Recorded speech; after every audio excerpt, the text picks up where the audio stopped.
ہم سے کوتاہی یہ ہوئی ہے اور ہوتی رہی ہے کہ ہم طرز بود و باش کو، زندگی بسر کرنے کو، رہن سہن کو، معاشرت کو کلچر سمجھتے ہیں، اور آج تک یہی سمجھتے آئے ہیں کہ معاشرت یہ ہے کہ ہم کیسے رہ رہے ہیں۔ گانا بجانا، مہندی بیاہ، اسی کو کلچر سمجھتے ہیں۔ یہ یقیناً کلچر کا ایک حصہ تو ہو سکتا ہے، لیکن سارا نہیں، کیونکہ وہ 5 سوال جو ہیں وہ اس سے مختلف ہیں اور اس سے ماورا ہیں۔ اب جب 5 سوالوں کے جواب آپ نے تو نہیں نکالے، آپ کے بڑوں نے نکالے ہیں اور ورثے کے طور پر دے دیے تھے، تو پھر آپ کے لیے یہ بہت مشکل ہو جائے گا کہ آپ ان لوگوں کے ساتھ مل کر رہیں اس طرح سے، جس طرح سے ان لوگوں کے گروہ نے سوالوں کے جواب نکالے۔ آپ کے اپنے ہیں، ان کے اپنے ہیں۔ آپ ایک زمین پر بڑی آسانی کے ساتھ زندہ رہ سکتے ہیں، لیکن سوالوں کے جواب کے حساب سے آپ کا کلچر اور ہوگا اور ان کا کلچر الگ ہوگا۔ ہم یہ سمجھنے لگتے ہیں، کوئی کہے گا بابا دیکھو ہم بھی وہی گانے گاتے ہیں، ہمارے فوک سانگز بھی وہی ہیں، ہم بھی گانا گاتے ہیں، وہ بھی یہی گاتے ہیں، ہم بھی مہندی پر وہی گاتے ہیں، تو ہمارا کلچر ایک ہی ہوا۔ نہ، آپ یہ کہہ سکتے ہیں کہ آپ کے فوک گیت ایک جیسے ہیں، آپ کے رہنے سہنے کا، آپ کے بود و باش کا طریقہ ایک ہو سکتا ہے، آپ کا لباس، لیکن ہرگز آپ کا کلچر جس کو آپ ثقافت کا نام دیتے ہیں وہ نہیں ہے اور بالکل مختلف ہے۔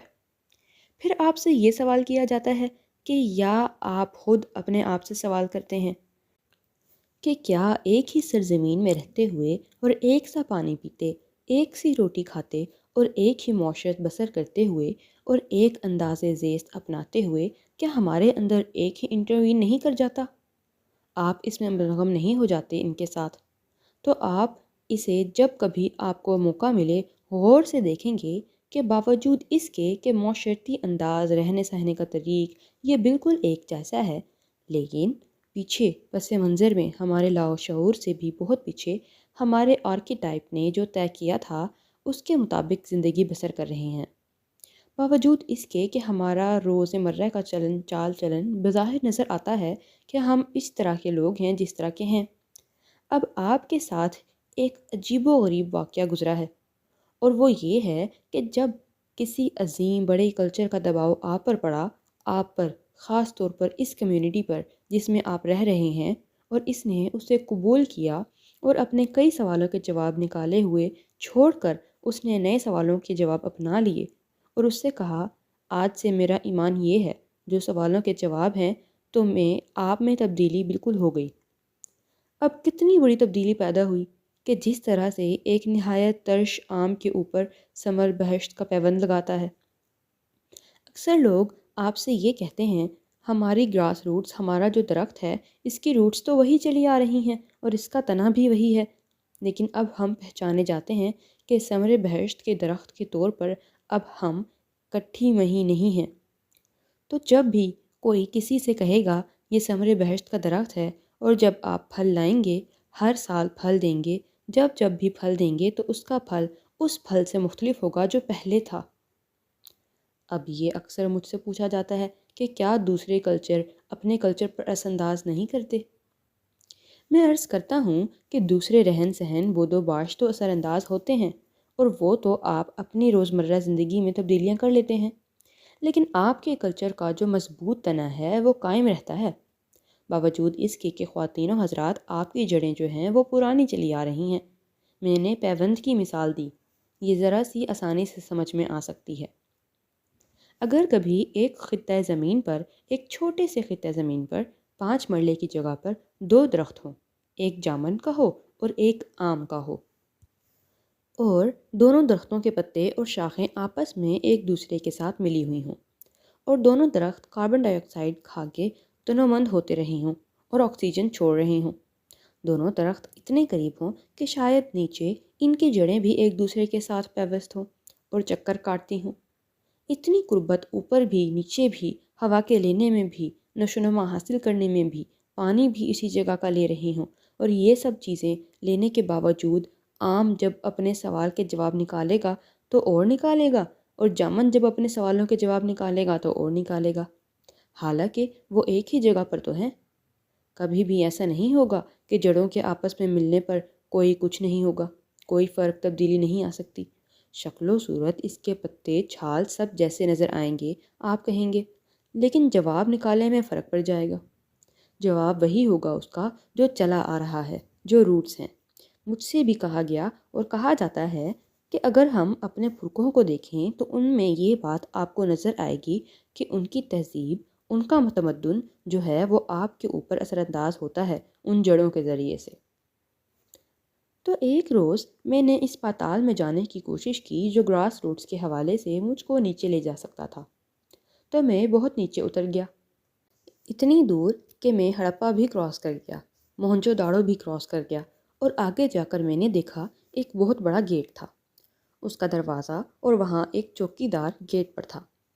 اس نے کہا، تم کہاں جا رہے ہو؟ میں نے کہا، میں اندر جا رہا ہوں، اس شہر میں داخل ہونے۔ اس نے کہا، نہیں، تمہیں پہلے اپنا نام بتانا پڑے گا کہ تم کون ہو۔ میں نے کہا، میں انسان ہوں۔ اس نے کہا، انسان کوئی شناخت نہیں ہے، تم بتاؤ تم کس نسل سے، کس ورن سے تعلق رکھتے ہو۔ میں نے کہا، میں انسان ہوں۔ اس نے کہا، نہیں، یہاں تم براہمن ہو یا کھشتری ہو یا ویش ہو یا شودر، تو بتاؤ تم کون ہو۔ تو میں نے نہیں کہہ سکتا تھا کہ میں براہمن ہوں، میں نے کہا میں ویش ہوں۔ اس نے کہا، ٹھیک ہے، آپ اندر چلے جائیں اور آپ کو اجازت ہے۔ آگے ایک اور چوبدار کھڑا تھا، اس نے کہا، بہت اچھا تو آ گیا، مہاراج ادھیراج کا جو ہاتھی ہے وہ نکلنے والا ہے، جو چکر لگائے گا تو اس کے پیچھے ڈھولک بجاتا ٹل جاتا، کیونکہ مہاراج کی پوجا جو ہے وہ ضروری ہے، ہمارا حصہ ہے۔ تو میں اس کے ساتھ سے گھڑیال لے لیا اور اس کے پیچھے پیچھے بجاتا چلا۔ اور بھی نوجوان لڑکے تھے۔ مہاراج کے ساتھ سارے شہر کا جو چکر تھا وہ ہم نے پورا کیا، واپس آ گئے۔ تھکا ہارا شام کے وقت جب میں اپنے گھر گیا تو میری ماں نے مجھ سے کہا کہ تیری بہن کا شوہر یعنی تیرا بہنوئی فوت ہو گیا، تو تیری بہن جو اتنی طاقتور ہے، تیرا باپ بوڑھا ہے، ہم اس کو اٹھا کر چتا میں پھینکنے کی کوشش کرتے ہیں، یہ مانتی نہیں ہے، تو آ گیا ہے، اس کو پکڑ، اس کو چتا میں پھینک۔ تو میں نے اس کو اٹھایا، میں طاقتور آدمی تھا، اور لے جا کر جلتی ہوئی چتا میں اس کے خاوند کے ساتھ بسم کر دیا، اور یہ سین اپنے بہت پاس سے دیکھ رہا تھا۔ جب میں باہر آیا تو میں نے دیکھا یہ تفریق انسانوں کے ساتھ اسی تیزی کے ساتھ چلی جا رہی ہے، تو میں نے خدا کا شکر ادا کیا کہ مجھ کو یہ حکم مل چکا ہے کہ گورے کو کالے پر اور کالے کو گورے پر، اجمی کو عربی پر اور عربی کو اجمی پر کوئی فوقیت حاصل نہیں ہے۔ اور آج سے 1400 برس قبل یہ ڈیموکریسی تو آج آئی ہے نا، ہم مانیں یا نہ مانیں۔ اب یہ بات الگ ہے کہ ہم اس پر عمل کر سکیں یا نہ کر سکیں، یہ ہماری بدقسمتی ہے۔ جس دن ہمارا پیوند لگا تھا ثمرِ بہشت کا، اس کے ساتھ ہی یہ پرچی ٹانگ دی گئی تھی۔ میں یہ سمجھتا ہوں ہماری امت اتنی مختلف ہے دنیا کی ساری امتوں سے کہ اس کے اوپر ایک اور ثقافت کا اثر ہوا اور شدت کے ساتھ ہوا، اور یہ پورے کے پورے ان کے ساتھ 90 ڈگری کے اوپر گھوم گئے، اور انہوں نے ان سوالوں کے جواب کو اپنا لیا، اپنی خوشی کے ساتھ، اپنی ایمانداری کے ساتھ، اور اپنے دل کی لگن کے ساتھ، کہ آج کے بعد ہم یہی صحیح۔ اب ایک مشکل پیدا ہوتی ہے، مجھ سے کبھی پوچھتے ہیں کہ جی آپ یہ بتائیں، اس طرح سے تو بہت دھچکا سا لگتا ہے نا جی، کیونکہ ہم اکثر یہ سوچتے رہتے ہیں کہ یہ ہمارا کلچر ہے، تو جو ہمارے ارد گرد کے لوگ ہیں جن میں ہم رہتے بستے رہے ہیں، وہ کس طرح سے ایک دم سے ہم سے مختلف ہو جائیں گے؟ میں کہتا ہوں نہیں، وہ بالکل مختلف نہیں ہوتے۔ اس کو میں اور آسانی کے لیے آپ کو ایک مثال دے کر سمجھاتا ہوں۔ فرض کریں ہم جہاز کے اوپر سمندر کا سفر کر رہے تھے، اور اچانک سمندر بھر گیا اور طغیانی آ گئی، اور لہروں کی لپیٹ میں جہاز آ گیا، اور جیسا کہ کہانیوں میں ہوتا ہے جہاز بالکل تختہ تختہ ہو گیا، اور ہم لوگ ایک ایک تختے پر چمٹ کر ایک جزیرہ قریب تھا وہاں آ گئے۔ اب مختلف قوموں کے لوگ، مختلف بولیوں کے لوگ وہاں جمع تھے، تو ظاہر ہے کہ میں نے اس گروہ کی قربت اختیار کی جو میری بولی سمجھتا تھا، اس سے آسانی ہوتی ہے، اور میں ان کے پاس جا کر بیٹھتا تھا، اور جو یہ گانے پسند کرتے تاکہ مجھے آسانی رہے۔ سارا دن میں ان کے ساتھ گزارتا تھا اور ساری رات بھی، تو زندگی اسی آس میں اچھی بسر ہو رہی تھی کہ اب کوئی ہمیں باہر سے مدد آئے گی تو ہم شاید پھر اپنے گھروں کو واپس جائیں، لیکن بہت زیادہ وقت وہاں پر گزر رہا تھا۔ میں دن تو ان کے ساتھ گزارتا تھا اور اپنا سارا وقت بھی ان کے ساتھ گزارتا تھا، لیکن جب مجھے یہ خدشہ محسوس ہوا کہ یہ میرے آخری ایام ہیں، اچانک مرنے لگا ہوں، تو میں نے اپنے انہی لوگوں سے کہا کہ اس گروہ کو جو انڈونیشیا والے ہیں اور جن کی بولی میں نہیں سمجھتا، ان کے حوالے کر دینا، اور جو سلوک وہ میرے ساتھ کریں مجھے قابل قبول ہے۔